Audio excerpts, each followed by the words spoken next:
Hello everyone, welcome to our e learning channel. आज हम class 5th की subject Hindi के जो कार्यपत्रक है उन्हें सॉल्व करेंगे। तो कार्यपत्रक नंबर 11, 12, 13, 14 एंड 15। तो चलिए स्टार्ट करते हैं। कार्यपत्रक नंबर 11। आपके मम्मी पापा घर पर नहीं हैं, लेकिन आप तथा छोटी बहन है। अचानक बहन अस्वस्थ हो जाती है, उससे उल्टियाँ होने लग गई है। समूह में बैठकर चर्चा कीजिए और बताइए कि आप बहन के उपचार हेतु क्या करेंगे। तो आप और आपकी एक छोटी बहन है जो बीमार हो गई है, तो और आप अकेले हैं घर पे और आप उसको उल्टियाँ शुरू हो गई, तो आप उसके उपचार के लिए क्या करेंगे। तो चलिए देखते हैं।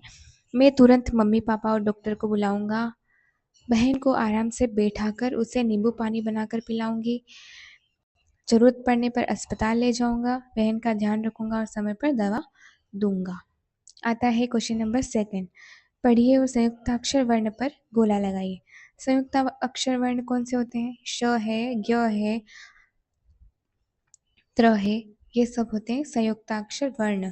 तो देखिए चलो फर्स्ट, शरण में श, यज्ञ में यज्ञ, क्षमा में श, सक्षम क्ष, यानी ज्ञ, त्रिनेत्र त्र, परीक्षाक्षा, त्रिशूल त्र, क्षत्रिय श और त्र दोनों है इसमें, क्षमता श, श्रवण श्र, विज्ञान ज्ञ। दिए गए वाक्यों को सही क्रम में जमा कर लिखिए। पढ़ता राम है कक्षा 5 में। तो हमें ये जो शब्द दिए हैं वो आगे पीछे दिए हैं, उनको बना के वाक्य सही बनाना हमको। तो राम कक्षा 5 में पढ़ता है। माह जन्मदिन अप्रैल मेरा आता में है, यानी मेरा जन्मदिन माह अप्रैल में आता है। आता है क्वेश्चन नंबर 4। संयुक्त व्यंजन अलग कीजिए। तो संयुक्त व्यंजन कौन से होते हैं जिसमें दो व्यंजन यानी स, आधा स है, स पूरा स है, क का, ये जो होते हैं वो संयुक्त व्यंजन। तो रस्सी में स सी, पक्का में क का, मिट्टी में ट टी, लड्डी में लड़ी, बस्ता स्ता, बच्चा च चा, चम्मच म, सच्चा च चा, अन्न न, ये सारे संयुक्त व्यंजन है। अब आते हैं प्रश्न नंबर 5 में।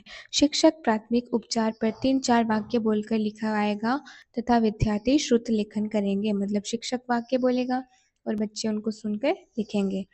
तो घायल व्यक्ति को तुरंत आराम देना चाहिए। चोट को साफ पानी से धोना चाहिए। ज़रूरत होने पर डॉक्टर को बुलाना चाहिए।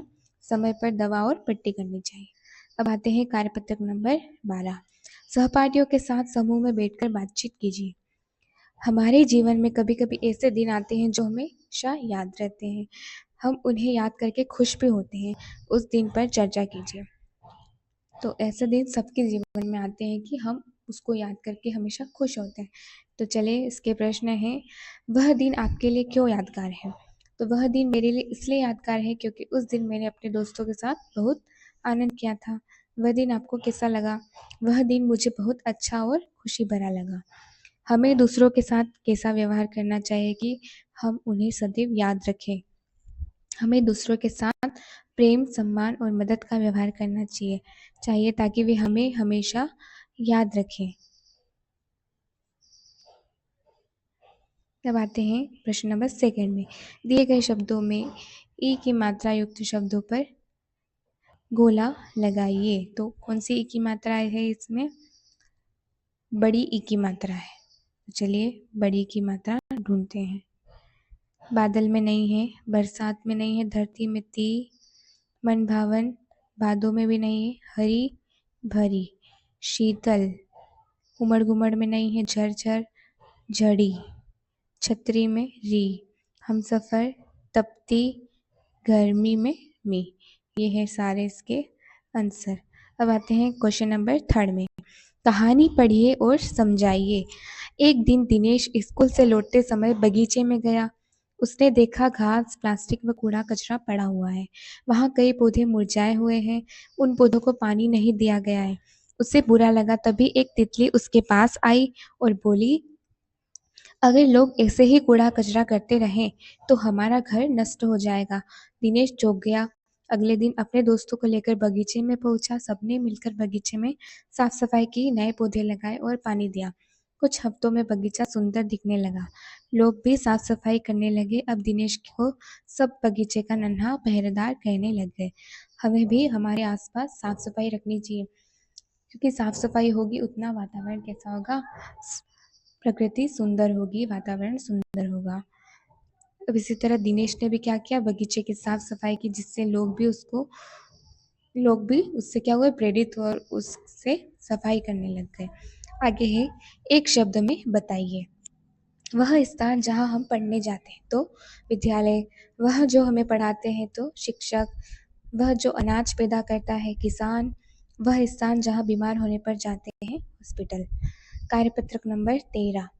अपनी पसंद की कोई कहानी दोस्तों को सुनाइए तथा चर्चा करिए। कहानी को अपने शब्दों में लिखिए। मुझे सच्चा मित्र कहानी पसंद है।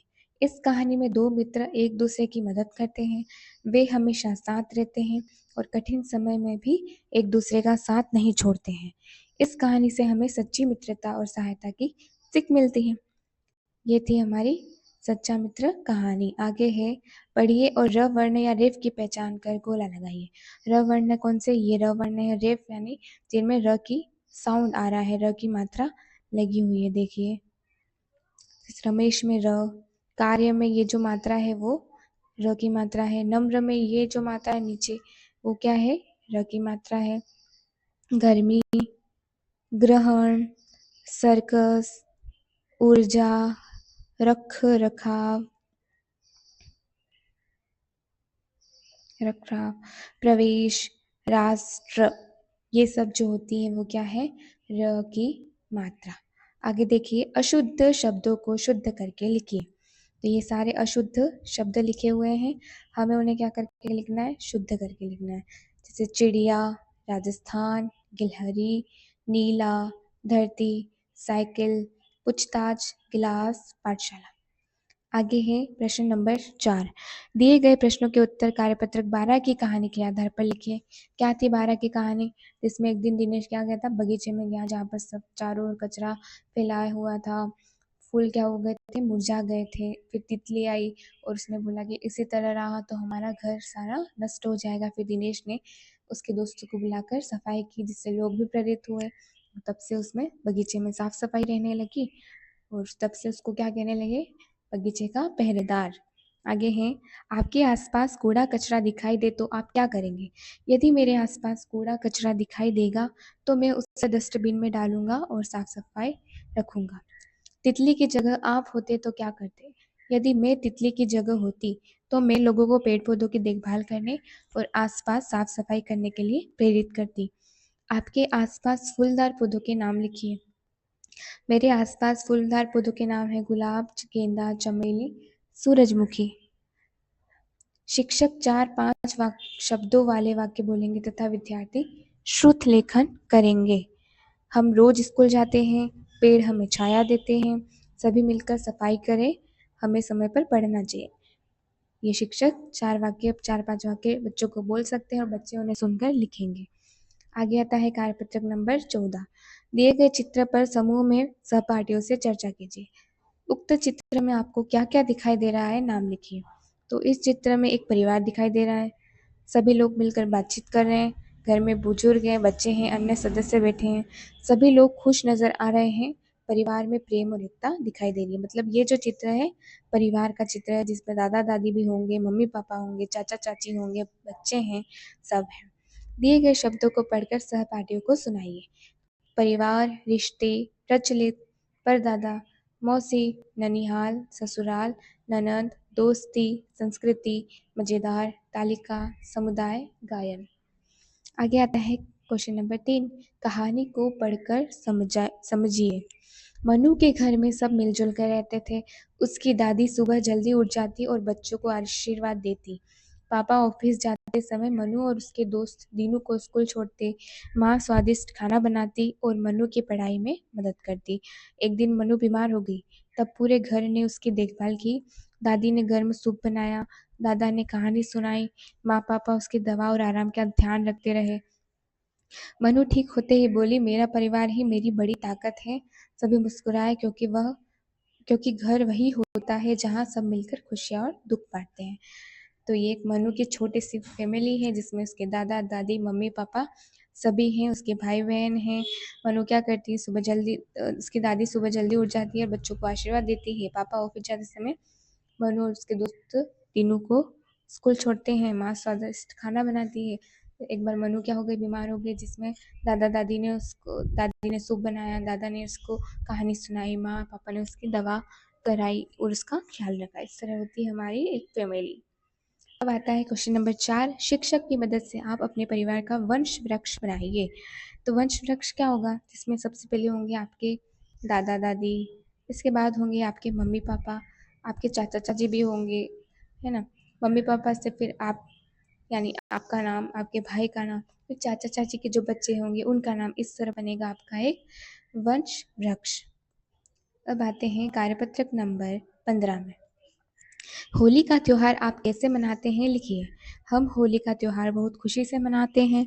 इस दिन हम एक दूसरे की को रंग लगाते हैं, मिठाई बांटते हैं और गीत गाते हैं। हम सभी मिलकर प्रेम और भाईचारे के साथ होली मनाते हैं। दिए गए शब्दों में अनुस्वार अम वाले शब्द छांट कर लिखिए। अनुस्वार मतलब जिनमें अम की मात्रा हो, जैसे चंचल, रंग, जंगल, रंग बिरंगे, धुलंडी, कंगन, प्रसंग, बसंत, चंदन, अंग, अंगद, बजरंग, पपंग, दंग, संग। नीचे दिए गए प्रश्नों के उत्तर कार्यपत्रक 14 की कहानी के आधार पर लिखिए। बच्चों को आशीर्वाद कौन देते हैं, तो बच्चों को आशीर्वाद दादा दादी देते हैं। आपके घर में कोई बीमार होता है तो उसकी देखभाल कैसे करते हैं, हमारे घर में कोई बीमार होता है तो हम उसकी अच्छी तरह देखभाल करते हैं, दवा देते हैं और आराम करने देते हैं। मेरा परिवार ही मेरी सबसे बड़ी ताकत है। मनु ने ऐसा क्यों कहा, मनु ने ऐसा इसलिए कहा क्योंकि परिवार के सभी सदस्य सुख दुख में एक दूसरे का साथ देते हैं। नीचे दिए गए मुहावरों के अर्थ लिखिए। आँख का तारा, आँख का तारा मतलब बहुत प्यारा होना, जैसे को तैसा, जैसा व्यवहार वैसा जवाब, मतलब जैसा तुम करोगे तुम्हें उसी के बदले ऐसा ही व्यवहार मिलेगा। गागर में सागर, कम शब्दों में अधिक बात कहना। शिक्षक 4-5 शब्दों वाले 2 वाक्य बोलेंगे तथा विद्यार्थी श्रुत लेखन करेंगे। तो हम सब मिलकर पढ़ते हैं, पेड़ हमें फल देते हैं, हमें समय का पालन करना चाहिए, सभी बच्चों को खेल पसंद है। तो इस वाक्य बोलेंगे, इस तरह के वाक्य, और बच्चे लिखेंगे उन्हें। तो यहाँ हमारा वीडियो एंड होता है। वीडियो अच्छा लगे तो लाइक एंड शेयर कीजिए और चैनल को सब्सक्राइब भी कीजिए। मिलते हैं इसी तरह